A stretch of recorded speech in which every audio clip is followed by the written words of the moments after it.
Sosok Ahmad Doviri, Jenderal Bintang 3 yang bikin Baradae bongkar skenario busuk Ferdi Sambo. Komjen Ahmad Doviri menjadi sorotan luas masyarakat di tengah terungkapnya teka-teki kematian Brigadir J. Komjen Ahmad Doviri disebut menjadi sosok penting terungkapnya kebohongan skenario dari Irjen Ferdi Sambo. Bahkan sesudahnya, hasil temuan itu membuat Barada Richard Eliezer atau Baradae mau membuka tabir terkait kasus penembakan terhadap Brigadir J. Salah satunya yang cukup mengejutkan adalah Irjen Ferdi Sambo turut menembak Brigadir J sebanyak 2 kali. Ketua Komnas HAM, Ahmad Taufan Damanik mengungkapkan ada dugaan Irjen Ferdi Sambo turut menembak Brigadir J saat insiden berdarah di rumah dinas Kompleks Polri Duren 3, Jakarta Selatan. Ini diungkap Baradae saat diperiksa Komnas HAM.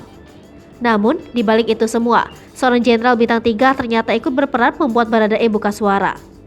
Terungkap Komjen Ahmad Doviri jadi sosok berjasa yang berhasil membuat Baradae mengungkap skenario palsu Ferdi Sambo atas penembakan Brigadir J. Ahmad Doviri saat ini menjabat sebagai Kepala Badan Intelijen dan Keamanan Kepolisian Negara Republik Indonesia. Ia masuk salah satu anggota tim khusus yang dibentuk Kapolri Listio Sigit Prabowo dalam menangani kasus tersebut.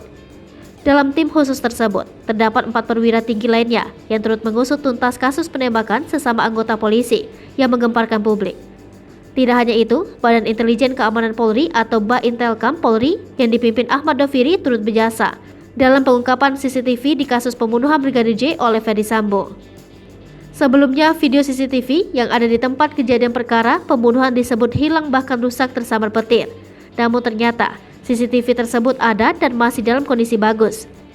Keterlibatan Baintelkam Polri dalam penemuan adanya perusakan CCTV dalam kasus Ferdi Sambo diapresiasi oleh Irwasum Komjen Agung Budi Marioto. Profil Ahmad Doviri. Komisaris Jenderal Polisi Dr. Andes Haji Ahmad Doviri MSI lahir di Indramayu 4 Juni 1967 dan merupakan seorang perwira tinggi Polri yang menjabat sejak 31 Oktober 2021. Saat ini Ahmad Doviri mengemban amanat sebagai Kaba Intelkam Polri menggantikan posisi Komjen Pol Paulus Waterpauw.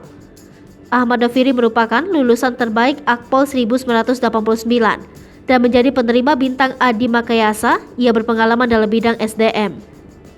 Karir Ahmad Doviri dimulai setelah ia dipercaya menjadi Kanit Resintel Polsekta Tangerang Polda Metro Jaya pada tahun 1990. Ahmad Doviri memiliki sepak terjang cemerlang di kepolisian dan sudah menangani banyak kasus kejahatan di Indonesia. Saat menjabat sebagai Kapolda Daerah Istimewa Yogyakarta, Ahmad Doviri menindak pelaku aksi kekerasan di jalanan yang sering disebut masyarakat Yogyakarta dengan istilah klitih. Jabatan terakhir Jenderal Bintang 3 ini adalah Kepala Kepolisian Daerah Jawa Barat. Hai pemirsa Sripopo TV, jangan lupa komen, like, dan subscribe serta tonton terus berita-berita terupdate lainnya ya.